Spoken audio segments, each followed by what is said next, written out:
veselīgs uzturs, enerģijas un dzīvesprieka avots. Svarīgi, lai uzturs ir atbilstošs un pieskaņots individuālam dzīves ritmam. Uzturs ir mērens, vienkāršs, bet pēc iespējas kvalitatīvāks. Ēdiens nevar būt apbalvojums vai sajūtu aizstājējs. Tam ir konkrēta funkcija fiziskās labsajūtas nodrošināšanā un cilvēka labbūtības veidošanā.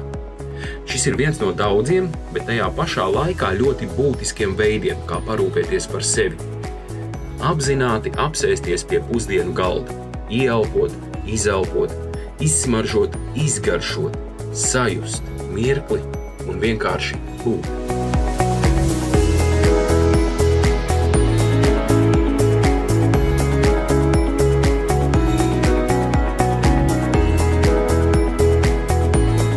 Cik ir par daudz? Kā zināt, vai man vai manam tuviniekam ir atkarība no alkohola, narkotikām vai azartspēlēm? Atkarības ietekmē ne tikai pašus atkarīgos, bet arī ģimenes, darba vietas, apkārtējos. Tās bieži prasa lielus finanšu līdzekļus, ir traumu un negadījumu cēlonis, skar līdz cilvēku veselību. Tāpēc ir svarīgi neslēpties, runāt un izglītot sabiedrību, sevišķi dažāda vecuma jauniešus par atkarībām, par ieradumu veidošanos, dažādu apreibinošo vielu atbildīgu lietošanu, kā arī par pārmērīgas lietošanas sekām. Mērķis ir sabiedrības atbildīga attieksme pret esošo situāciju un iespējamiem uzlabojumiem. Ir būtiski veicināt atkarību izraisošo vielu lietošanas neuzsākšanu vai pārtraukšanu, it īpaši bērniem un pusaudžiem. Un jo laicīgāk mēs to darām, jo efektīvāk un galvenais mazāks kaitējums tiks nodarīts veselībai. Mēs ik viens esam no kaut kā atkarīgs, tikai labāk, lai šīs atkarības būtu pozitīvas. Atkarība no attiecībām ģimenē, no mīlestības, no veselīga dzīvesveida.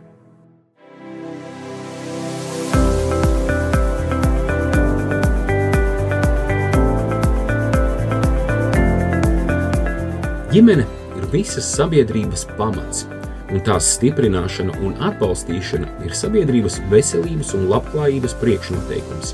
Tādēļ ir ārkārtīgi svarīgi veicināt izglītotu, veselīgu, aktīvu ģimeņu veidošanu, aktualizējot ģimeņu kopā būšanu.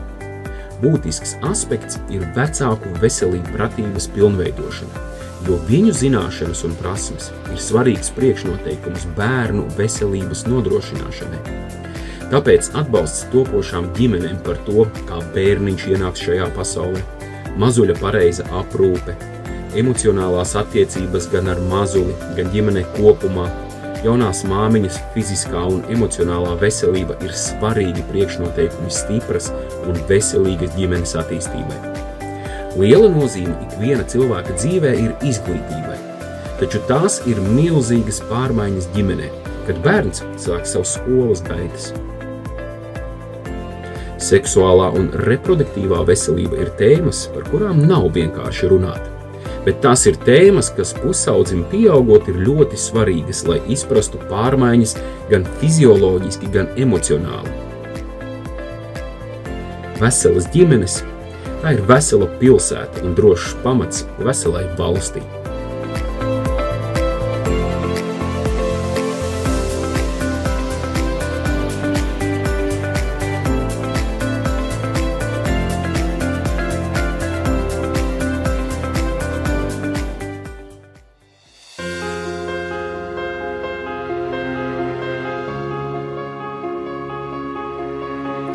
Garīgā veselība ir neatņemama vispārējās veselības sastāvdaļa, kas ir pamatā mūsu individuālajām un kolektīvajām spējām pieņemt lēmumus, veidot attiecības un pasauli, kurā dzīvojam. Garīgā veselība ir labklājības stāvoklis, kad indivīds spēj īstenot savu potenciālu. Šobrīd skolās tik aktuāla tēma mobbings. Pamatā tas ir cieņpilna attiecību veidošana, dažādības izpratne un pieņemšana, sava pasaules uzskata veidošana, lai vairotu gan skolēnu, gan iedzīvotāju prasmes un iesaistīšanos savas un līdzcilvēku psihoemocionālās labklājības veicināšanā, būtiski ir skaidrot psihiskās veselības nozīmi, uzlabot emocionālo labsajūtu, piedāvāt dažādus praktiskus risinājumus un palīdzības iespējas savas psihoemocionālās veselības uzturēšanai vai uzlabošanai, kā arī mazināt aizspriedumus un stigmatizāciju sabiedrībā pret psihiskām saslimšanām.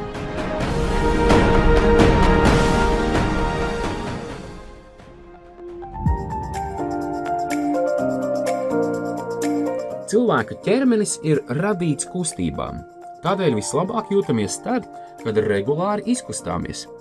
Un jo vairāk laika veltām fiziskajām aktivitātēm, jo lielāks būs ieguvums veselībai. Vēl mēdz sacīt, ka ieradumam ir liels spēks, un tā patiesi arī ir.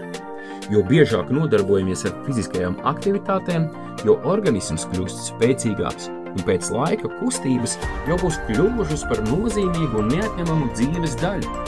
Tāpat ir svarīgi atcerēties, ka nekad nav par vēlu. Arī senioru vecumā fiziskās aktivitātes salīdzinoši īsā laikā var uzlabot labsajūtu un veselību. Svarīgi priekšroku dot fiziskām aktivitātēm, kas patīk vislabāk un sagādā prieku. Jo nav svarīgi, vai tā būs peldēšana, pastaigas svaigā gaisā, riteņbraukšana vai skriešana. Galvenais, lai ķermenis būtu aktīvs.